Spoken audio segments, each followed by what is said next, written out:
Caribbean premier league 2024 இரண்டாவது போட்டி Antigua Barbuda falcons Guyana Amazon warriors கடையில் நடக்க போது அதோட ஃபேண்டசி ப்ரிவியூ பார்க்க போகிறோம். ஆன்டிகுவா பார்புடா ஃபால்கன்ஸ் முதல் போட்டியில் தோல்வி அடைஞ்சிருக்காங்க. ஹோம் கண்டிஷனில் பெட்டராக விளையாண்டுருக்கலாம். ஆனால் பெட்டராக விளையாண்டா கூட ரிசல்ட் அவங்களுக்கு ஃபேவராக இல்லைன்னு தான் சொல்லணும். ஏன்னா ஃபர்ஸ்ட் இன்னிங்ஸ் பேட்டிங்கில் 4 விக்கெட் தான் விட்டாங்க, டீசன்ட் ஸ்கோரை போஸ்ட் பண்ணாங்க. செகண்ட் இன்னிங்ஸில் 9 விக்கெட் எடுக்க முடிஞ்சது, 1 விக்கெட் வித்தியாசத்தில் தான் தோல்வி அடைஞ்சாங்க. அப்படின்னும் போது கண்டிப்பாக நல்ல அவுட்புட் அவங்களால கொடுக்க முடிஞ்சிருக்கு. கடைசி பந்தில் தான் அந்த தோல்வியும் அமைஞ்சுது. அதனால் ஓரளவுக்கு கான்ஃபிடென்ட்டோடு வருவாங்கன்னு பார்க்கலாம். ஹோம் கண்டிஷன் அவங்களுக்கு அட்வான்டேஜாக கொடுக்குமா? ஆனால் 24 ஹவர்ஸ்க்குள்ளே அடுத்த போட்டி அப்படிங்கிற இடத்துல பின்னடைவுன்னு தான் சொல்லணும். Guyana Amazon Warriors decent team, சிபிஎல்லில் பெஸ்ட் டீம்னு கண்டிப்பாக சொல்லலாம். ஏன்னா 6 முறை ஃபைனலுக்கு வந்திருக்காங்க. அதில் 5 முறை ரன்னர்ஸ் அப்பாக தான் முடிஞ்சுது. கரண்ட் சாம்பியனாக இருக்காங்க.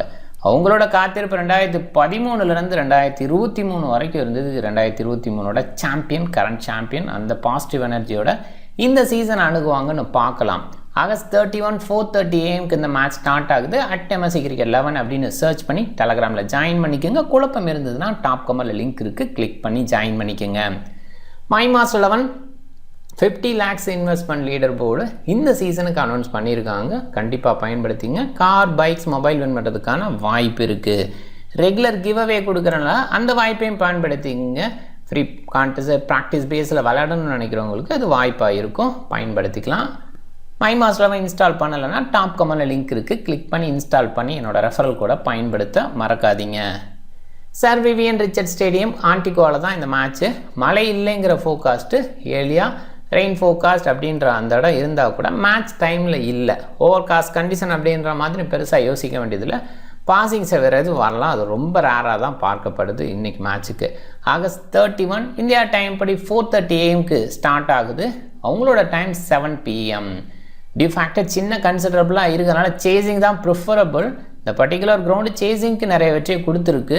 நம்பர்ஸில் பார்த்தீங்கன்னாவே தெரியும். 7 மேட்ச்சில் 1 பேட் ஃபர்ஸ்ட்டு 6 சேசிங்.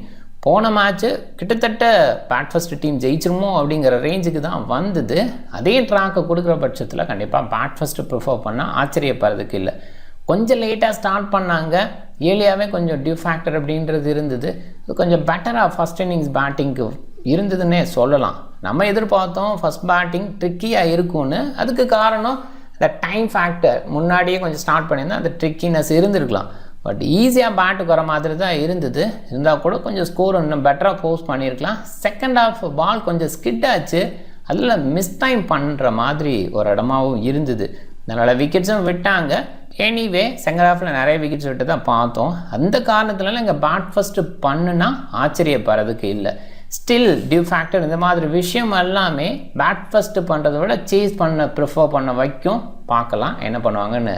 அண்டு ஒரு பக்கம் ஆன்டிகுவா அடுத்தடுத்த நாட்களில் விளையாடுறதுனால அவங்களுக்கு பின்னடைவாக இருக்கிற மாதிரி தோணுது. கயானா வின் பண்ணுறதுக்கான வாய்ப்பு அதிகமாக பார்க்குறேன். 147 தான் ஆவரேஜ். நிறைய ஸ்கோர்ஸ் இந்த பர்டிகுலர் ட்ராக்கில் எதிர்பார்க்க முடியாது. ட்ரிக்கியாக தான் இருக்கும். ஒரு 150 160 அப்படிங்கிற ரேஞ்ச் ஸ்கோர் டெஃபினட்டாக வின்னிங் ஸ்கோராக எதிர்பார்க்குறோம். 170 above 2 times வந்திருக்கு. பார்க்கலாம். இன்றைக்கி வேறு ட்ராக் கொடுத்தா அதை பார்க்கணும். மோஸ்ட் ப்ராபப்ளி அதே ட்ராக்காக இருந்தால் 160 170ங்கிறது போதுமான அளவு வின் பண்ணுறதுக்கான வாய்ப்பாக இருக்கும் அளவு இருக்கும். ஆன்டிகுவா பார்புடா ஃபால்கன்ஸு டாப் ஆர்டரில் பிசோஃப் அண்டு ஃபக்கர் ஜமான் அனுப்புனாங்க. பிசோஃப் நர்வ்ஸை ஹோல்ட் பண்ணலை. டேலண்டடாக பேசப்படுற பிளேயர் தான், அந்தளவுக்கு கிரேட் அவுட்புட்டை ஷோ பண்ணலை. ஃபக்கர் ஜமான் இனிஷியலாக ஸ்டடி பண்ணுவார், லேட்டராக ஹிட் பண்ணுவார். அதை இங்கே ஷோ பண்ணார்.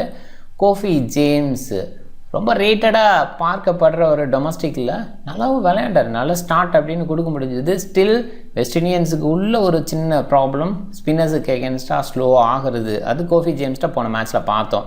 சாம் பில்லிங்ஸு டீசெண்டாக விளையாட, ஸ்பின்னர்ஸை ஹேண்டில் பண்ணக்கூடிய குவாலிட்டி வச்சுருக்காரு. இந்த மாதிரி ட்ராக்ஸுக்கு ஸ்வீப் பெட்டராக இருக்கும். அதை இவர் நல்லா பண்ணுவார், நமக்கு தெரியும்.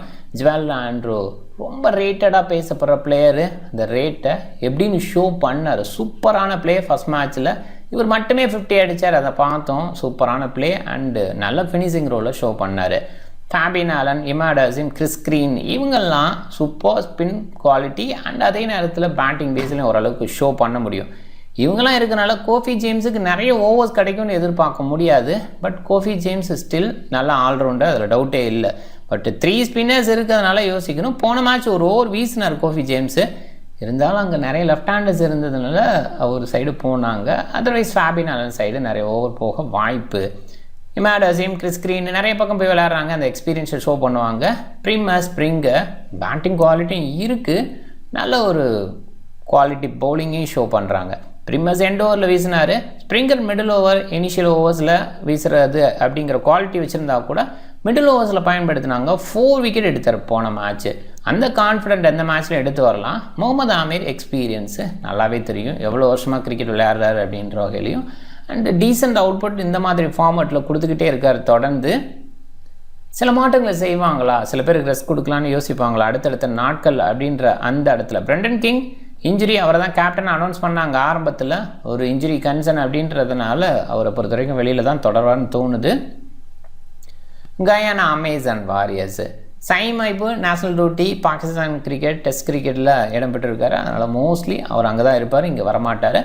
சாய் ஹோப் குர்பாஸ் ஓப்பன் பண்ணுவாங்க. சாய் ஹோப் ரீசெண்டாக அவரோட ஃபார்மை ரீகெயின் பண்ணிகிட்டு இருக்காருன்னு சொல்லலாம். இந்த ஃபார்மட்டுக்கு பெஸ்ட் பிளேயர் அப்படிங்கிற மாதிரி யோசிக்க மாட்டாங்க. நிறைய நேரங்களில் சிபிஎல்லே அவரை பயன்படுத்த மாட்டாங்க. இன்டர்நேஷ்னல் கிரிக்கெட்டில் கூட சில நேரங்களில் T20 இருக்கார் அப்படின்னு பார்க்குறோம். பட் சிபிஎல்லில் நிறைய பயன்படுத்தாத பிளேயராக சாய் ஹோப், அதில் மிடில் லேட்டராக இருக்கிறது இதெல்லாம் நம்ம பார்த்துருக்கோம். மறுபடியும் ஓப்பன் பண்ணுறதுக்கான வாய்ப்பு. ரீசெண்டாக மேன் ஆஃப் த சீரியஸ் அப்படின்ற மாதிரி T20 இருந்தார், இம்ப்ரூவ் பண்ணி ஷோ பண்ணிகிட்டு இருக்காரு. அந்த வகையில் சாய் ஹோப் 1 செகண்ட் ஓப்பன் பண்ணுவாருங்கிற எதிர்பார்ப்பு. சாய் ஹோப் விக்கெட் கீப்பராக இருப்பாரா இல்லை அசாம் கானா குர்பாஸா அப்படின்னு பார்க்கணும். ஏன்னா 3 விக்கெட் கீப்பர் மெயின் விக்கெட் கீப்பராக பார்க்குறேன்.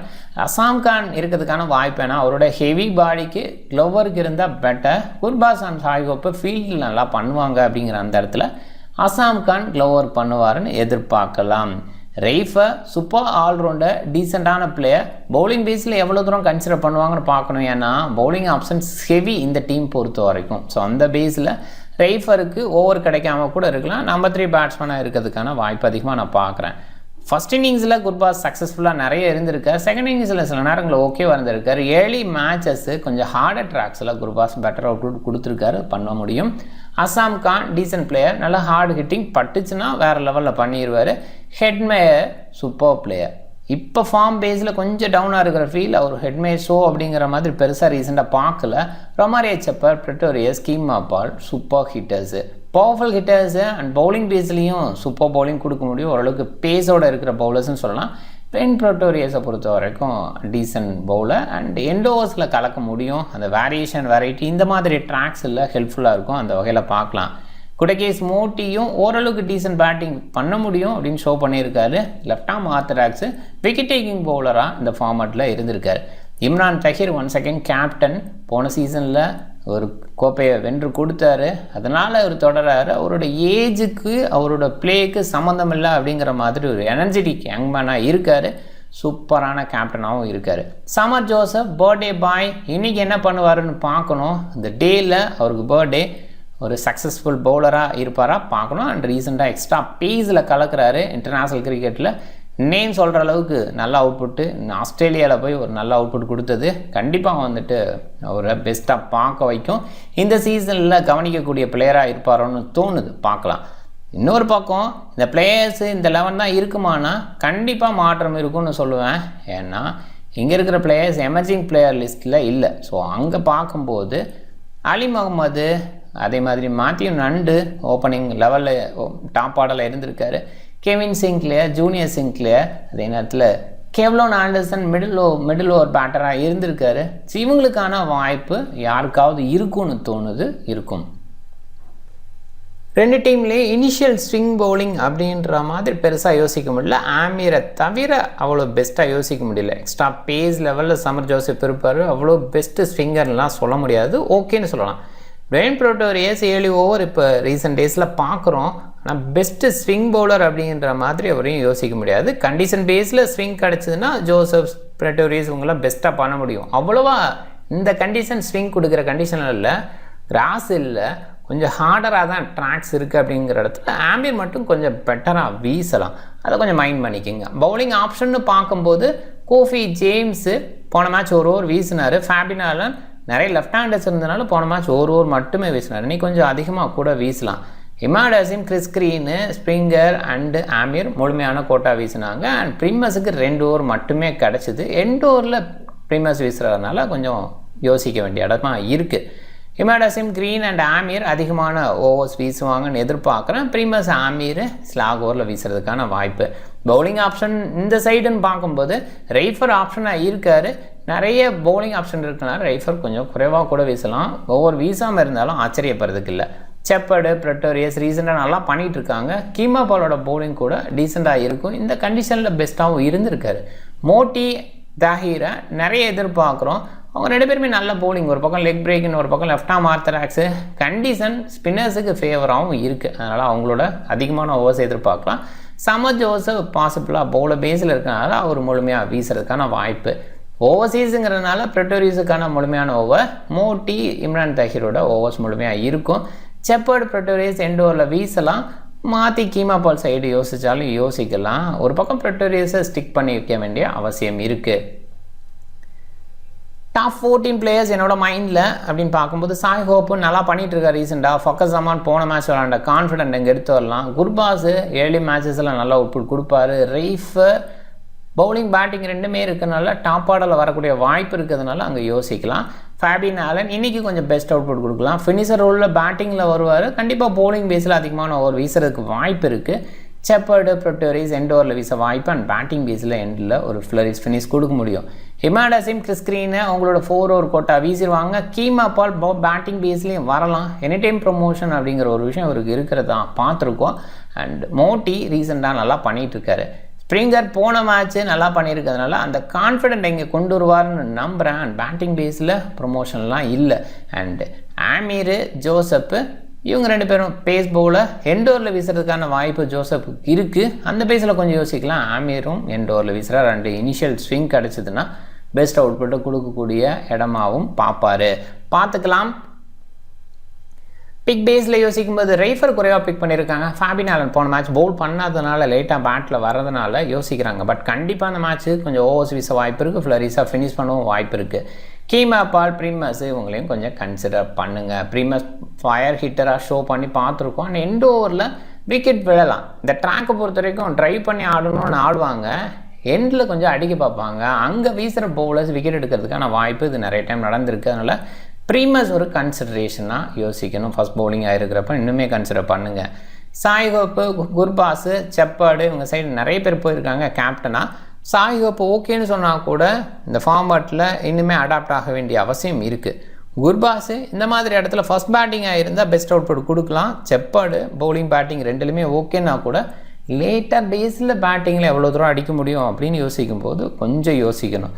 ரெய்ஃபை பேட்டிங்கில் டாப் ஆர்டரில் வராரு. ஒரு ஸ்டெடி இன்னிங்ஸ் கொடுக்கணும்னு கொடுத்தாருன்னா ஓகேன்னு பார்க்கலாம். இமாட் அசீம், பிரெட்டோரியஸ் 2 பேருமே நல்ல ஓவர்ஸும் வீச முடியும். பேட்டிங் பேஸ்லையும் டீசன்ட் அவுட்புட் கொடுக்க முடியும். அதனால் இவங்களை கொஞ்சம் கன்சிடர் பண்ணுங்கள். ரிஸ்க் எடுக்கணும்னு நினைக்கிறவங்க இவங்க சைடு போக முயற்சி பண்ணலாம்.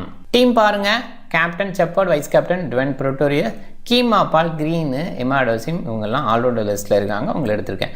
சமத் ஜோசப் பாசிபிளாக ஒரு பர்த்டே பாய் அந்த ஃபுல் கோட்டை எடுத்துக்கலாம். அந்த பேஸில் குடகேஸ் மோட்டி விக்கெட் இங்கில் பெஸ்ட்டாக இருக்கார். இம்ரான் தாஹீர் சைடு நீங்கள் யோசிக்கலாம். இம்ரான் தாஹீர் அதே நேரத்தில் ஃபேபின் ஆலன் இவங்க 2 பேருமே கன்சிடரபிளாக நான் யோசிக்கணும்னு நினைக்கிறேன். ஆமீர், ஃபக்கஸ் ஜமான், சாய் ஹோப்பர்ட், குர்பாஸ். அசாம் கான் விக்கெட் கீப்பராக இருப்பார். அவரை மிஸ் பண்ணுறோம். இன்னொரு விக்கெட் கீப்பராக இருக்கிற பிளேயரையும் மிஸ் பண்ணுறோம். குர்பாஸ் அண்டு சாய் ஹோப் வந்து பாசிபிளாக பேட்டராக தான் இருப்பாங்க. அவங்கள எடுத்திருக்கோம். 2 பேருமே ஃபார்ம் பேஸில் பெஸ்ட்டாக ஃபீல் பண்ணுறேன். அதனால் அவங்க 2 பேர்த்தையும் எடுத்துக்கிறது நல்ல விஷயம்னு பார்க்குறேன். நீங்கள் டிஃப்ரெண்ட் டீமை ட்ரை பண்ணுங்கள். இந்த வீடியோ பிடிச்சிருந்தா லைக் பண்ணுங்கள். உங்கள் ஃப்ரெண்ட்ஸுங்களுக்கு ஷேர் பண்ணுங்கள். சேனலை சப்ஸ்கிரைப் பண்ண மறக்காதீங்க. மிக்க நன்றி.